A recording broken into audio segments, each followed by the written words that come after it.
You're on the air with Florenza, your podcast destination for authentic conversations with a twist. So, grab your favorite drink, get comfy, and join me on this unique literary journey.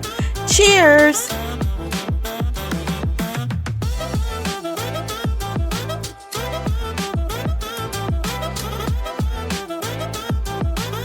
I've got another phenomenal author lined up to speak with us today. And joining me on the stage is Robb Frostbyte King. Robb's eclectic writing style will either make you laugh or give you something to think about, and actually it does both. His mission is to be more than just an artist. He works hard to be a driving force here in the Cleveland area through networking and supporting other venues and events. He believes in keeping the Cleveland arts alive and wants everyone to keep supporting it. You may catch him at an open mic venue near you, either singing or reciting poetry. Robb is a freelance graphic designer for his own company, Syre Grafix, and has a long-term goal of becoming a college professor. And so this right here is news to me. So welcome to the show, Robb. Thank you so much for joining us. College professor, huh? How you doing? Yes, college professor. Listen, I can see that. I can see that. So before we get started, I'm going to raise my glass to toast a successful interview, and I see that you have that beautiful clear bottle of water there. So you're hydrating the correct way. I, on the other hand, have a nice glass of red. It is a red blend, and yeah, it's kind of early, but never too early for a red. So here's a toast to a successful show. So please tell everyone a little bit more about you, and absolutely tell me about this college professor goal that you have. Well, I am an artist first, graphic designer, author. I call myself a jack of all trades. 'Cause pretty much I try to do everything. I can build things, very creative. So I always was brought up to think that if I can put my hand on it, I can build it. I can fix it. I can do anything. So, um, when I started writing, I was doing poetry, um, like for the Kamikaze. It was a coffee shop back in the day, and I was like, well, never thought about writing a book. Never thought about it. So I went ahead and did it, and it was well received. So, like my second book, Conqueror, and my third book, they're they're well received also. But it's just I'm like it's funny. It's like I'm drifting more towards the art, even though I'm still on the poetry scene. Uh-huh. So it's still fun. But Well, I have to let the listening audience know that if you have seen any of my graphics, as far as my logos, from my publishing company to my personal logo for my brand Florenza, to my logo for the pen name that I write under, which is All My Spicy Adult Lit, that's Ache and Ponder. If you've been to any of my websites and you have seen the logos for my online bookstore, all of those actually, and my coaching business, all of those logos were done by none other than Robb Frostbyte King. And I've got to tell you, I have never, ever considered another artist for my logo. We were chatting before we came on the air about individuals who use a lot of your freelance type platforms and how they're so disappointed when they see elements of their graphics somewhere else. And so if, like me, you're a creative and individuality is important to you, it is always best practice to use someone that that someone has had a really good personal connect to. So as a creative myself, as an author publisher myself, I highly, highly, highly suggest that you contact Robb if you want any type of logos or illustrations, cover designs. Maybe you're a songwriter and you're looking for that perfect graphic for your CD cover. Man, he's your go-to. He is your go-to. So you all can't see us, but we see each other. There are a bunch of hats behind you. I can truthfully say, terms, I'm like almost 60, so cool and dope and stuff like that. Well, cool is my word, but dope and fire, like, how would you describe those? Like, what adjective? Oh,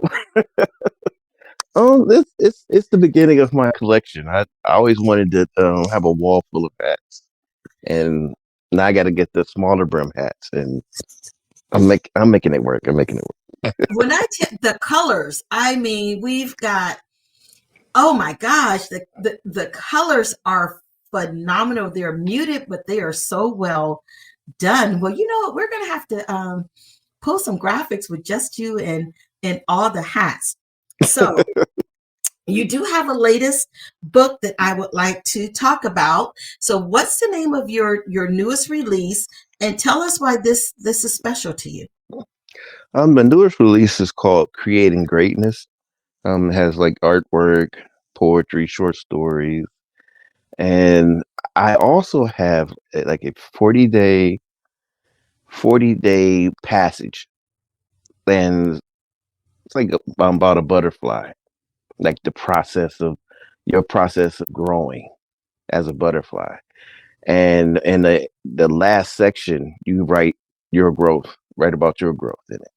So I decided to do that, and I think what I love about it is my growth from my first book. My first book came out in 2008, and then this one came out in 2021. So there's a lot of growth, a lot of writing. Yeah. Nice. I like that. Now, in one of your previous books, you did like a 25-day motivational of your season to fly. And so did you build upon it to add on the dates to allow the reader more time to reflect?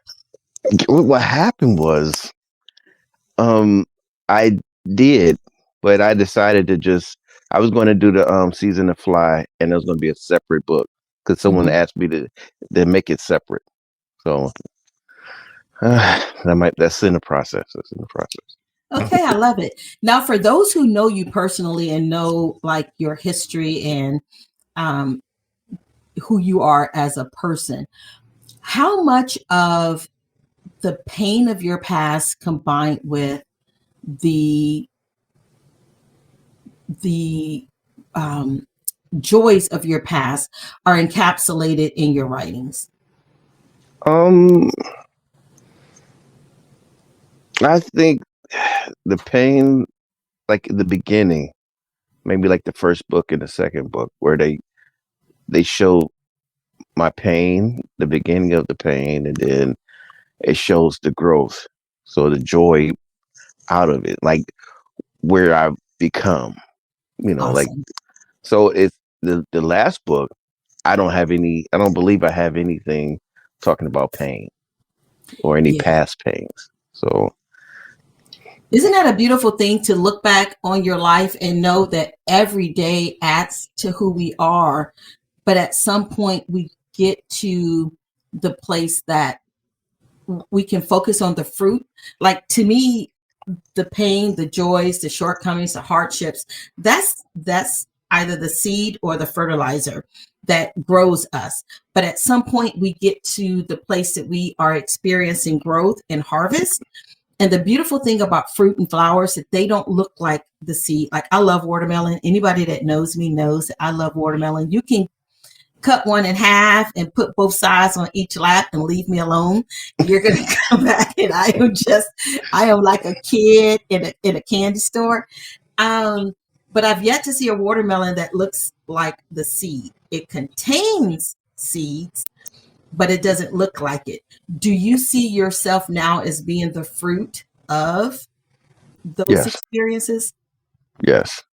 Like what I also like the reason why I wrote my second book, Conqueror, um, I never really thought about like writing like part of my life story Mm-hmm. or anything about it. But when I do motivational speaking and talking to younger people, I like to them I look like I've never been through anything. Yeah. Like I just go through life, happy daisy, and hey, how you doing?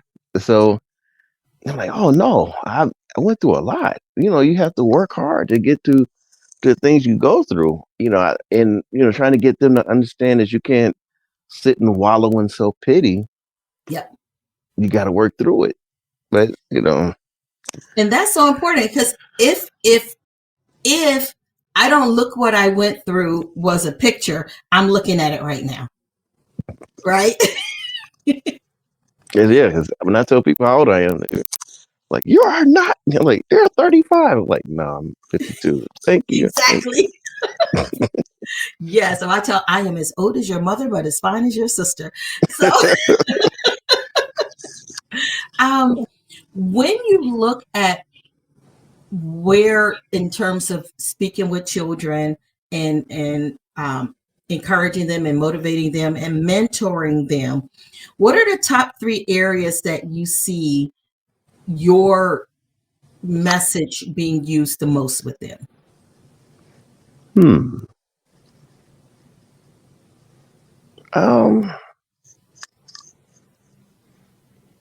That's hard to explain because mainly, I guess, when the kid sees me, the first thing they see is this jolly big guy, and All it's like smiles. they either they want to laugh, and then when they get to know me, they want to be around me and hug on me and talk to me, and it's they don't want me to leave. Mm-hmm. So I could talk about that for hours. I don't know. Yeah. Yeah, 3 words. So I don't know. yeah. So what I hear you saying as well is, not only is it important for you to bring your energy and your message, but also being this Black male presence is also so vitally important to all children, not just in the Black community. I believe that having Black male presence in all cultures is as important as having other cultures represented in ours. And so do you find that you are, because of your joviality, that others receive you as so openly as well? Yes, yes. I went to a school called Nordonia once, Mm-hmm. and I was very well received. The Good. kids loved me. Yeah. So what's next as far as with children? Are you thinking about possibly doing books geared towards children? Because your artwork is phenomenal. I mean, you're already doing the illustrations for others with children's books. Do you see yourself penning your own soon? I've thought about it. Thought about coloring books maybe Yeah. for adults and children, and then yeah, I got a couple of ideas. I think the next project I'll be working on is slightly a comic book Okay. of my conversations with Cupid. It's like a poem Okay. that I wrote, and it's in my first book. All So I right, was thinking about talk about love. Sitting there looking like a little Luther. Looking like a little oh my Luther. goodness. Mm, mm, mm. Nice. Now, when we talk about future goals, and we're still in the beginning of 2024, I'm not one to write down resolutions. But if you are a resolutions person, what were some of the things that would be found on your list? Um, health wise, get myself stronger in my health. I'm learning new programs. Okay. So it's one program is called After Effects, and another one I forgot the name of the other one, but they produce like moving graphics and animation. I have a friend that's like in an animation, and he's very great in it. And he's like, "You should do it." this is your project. You should be learn how to do this too. And I'm like, but I got to do so much, do much other stuff. And he has projects where I'm doing voiceovers Oh, wonderful. Okay, for. so you're looking into audiobooks or doing voiceovers for what are we doing voiceovers for?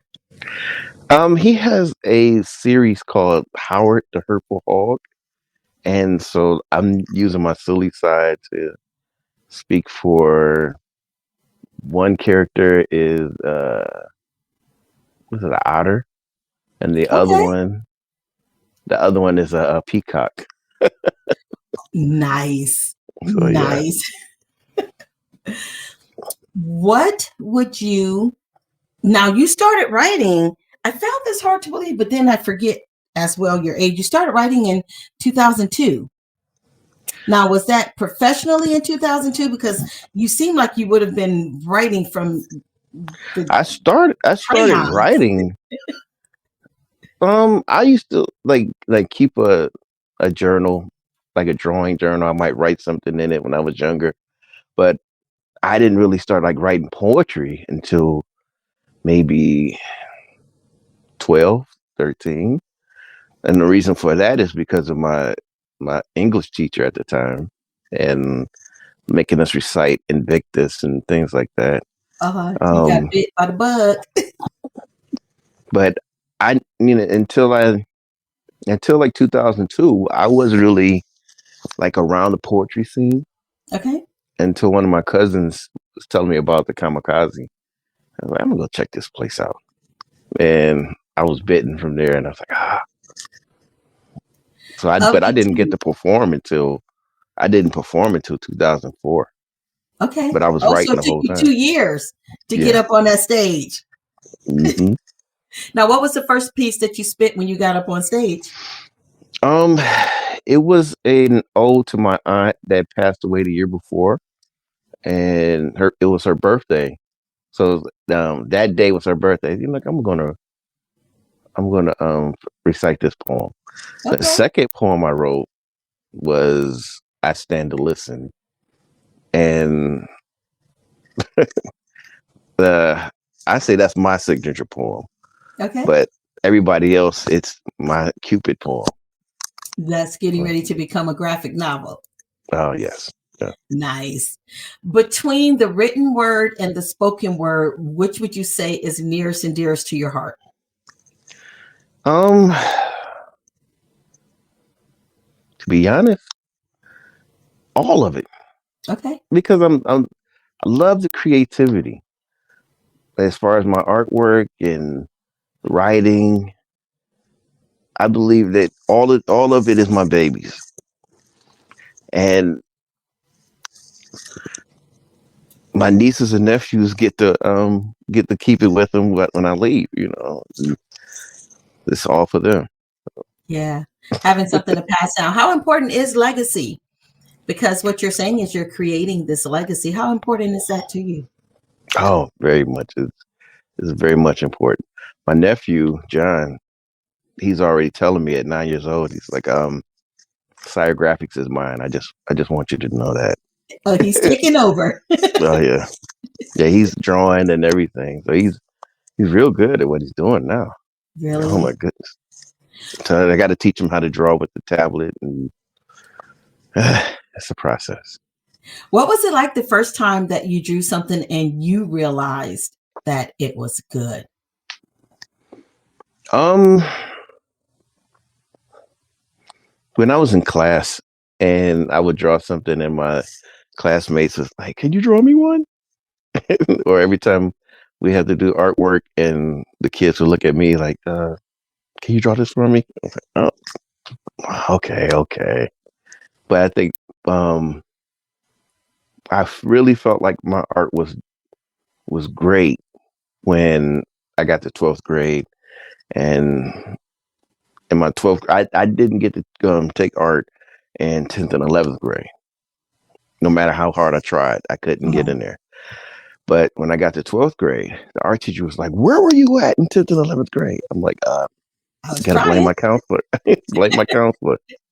So yeah, it was he would enter my artwork in contests, and I would win art contests and everything. So my first logo that I ever done is called "Make a Difference" for the school, Warrensville. Nice. That's crazy. So, how important is it for art in schools?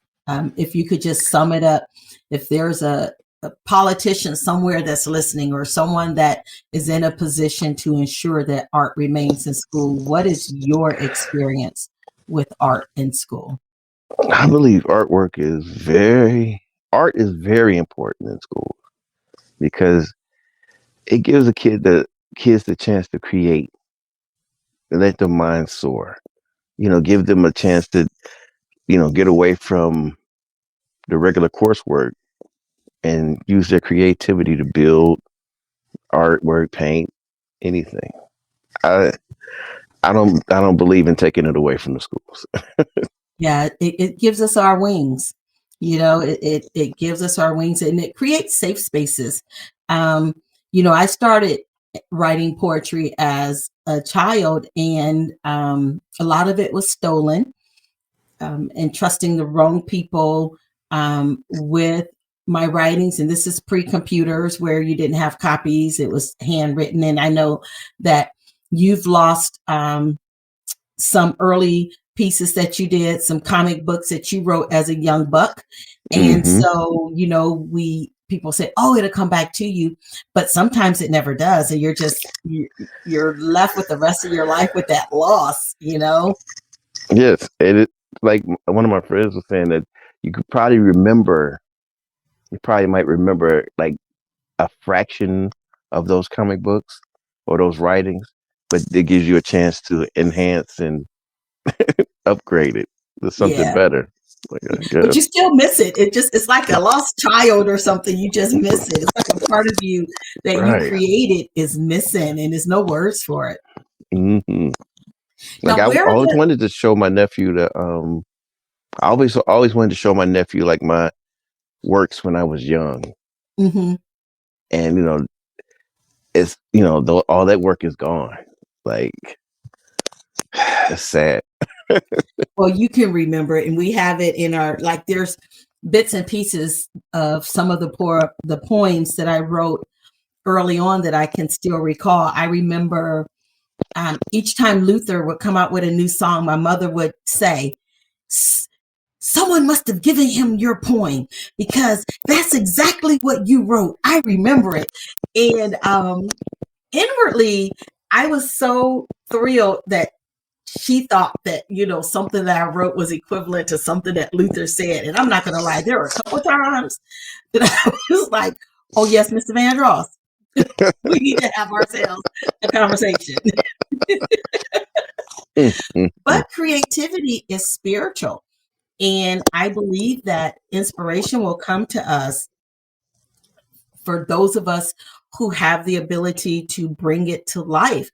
And if we choose not to, it's going to go on to someone else. It's not just going to fall by the wayside. It's like that flower destined to be, destined to bloom, even if it has to come up in a sidewalk between cracks.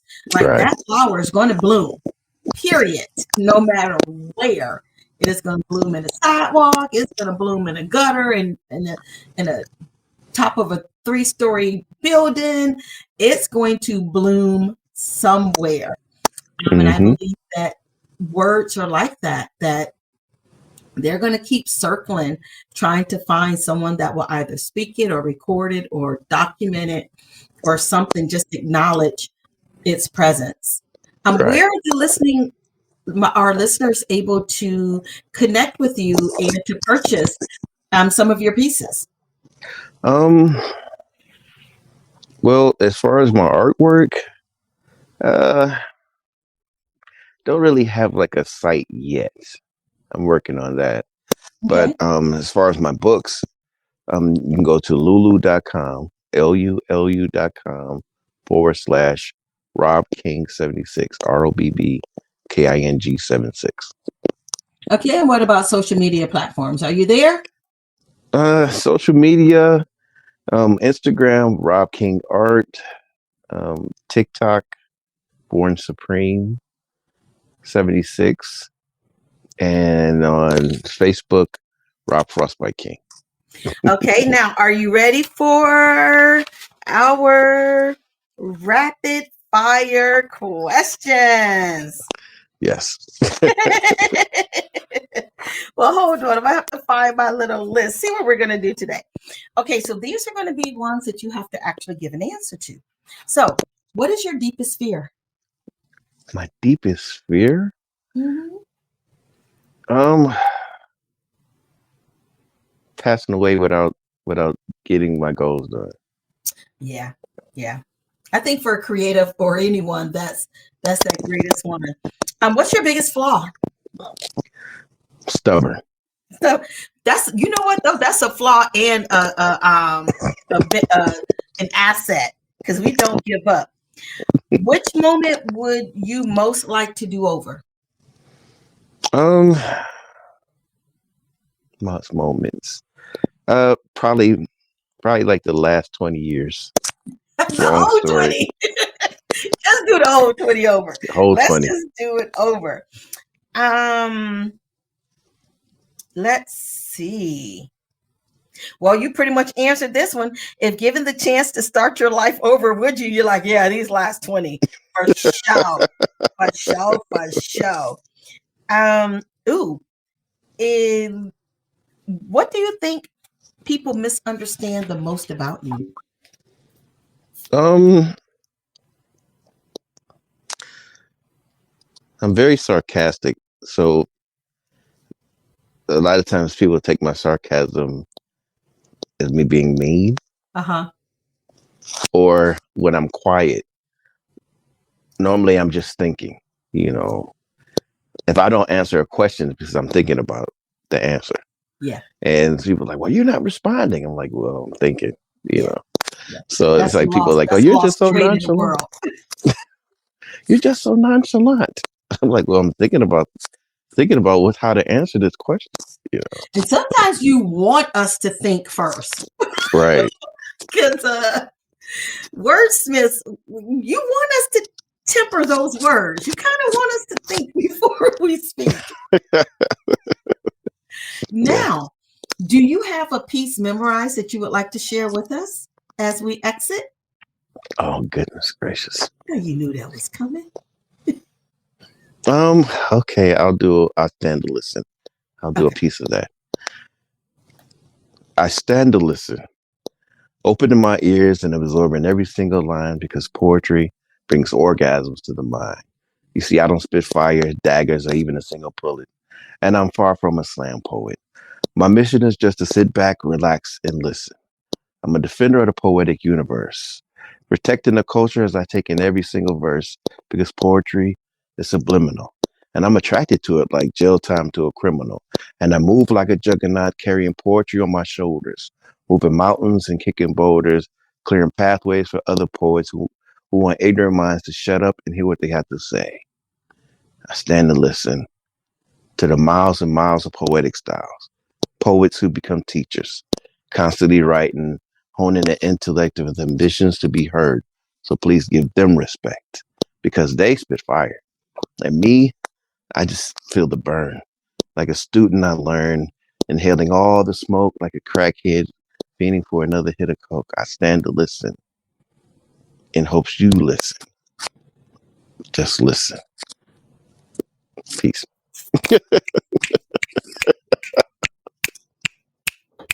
Snap it up. That was phenomenal. But listen, I can talk to you for hours, and I am a true fan and supporter of everything that you do. And I look forward to bringing you back on after Cupid's Conversations with Cupid is a graphic novel, and I'm certain that it is definitely going to be adult level. So oh yes, most definitely. I can't wait to get a hold of it. So thank you, Robb. I will make sure that I put your handles in the information below so that the listeners are able to reach out to you. And so thank you so much for joining us. And I look forward to having you back on. And this wraps up another episode of On the Air with Florenza. You may follow me on all social media platforms under Florenza Lee or via my website at florenza.org. Until next time, cheers.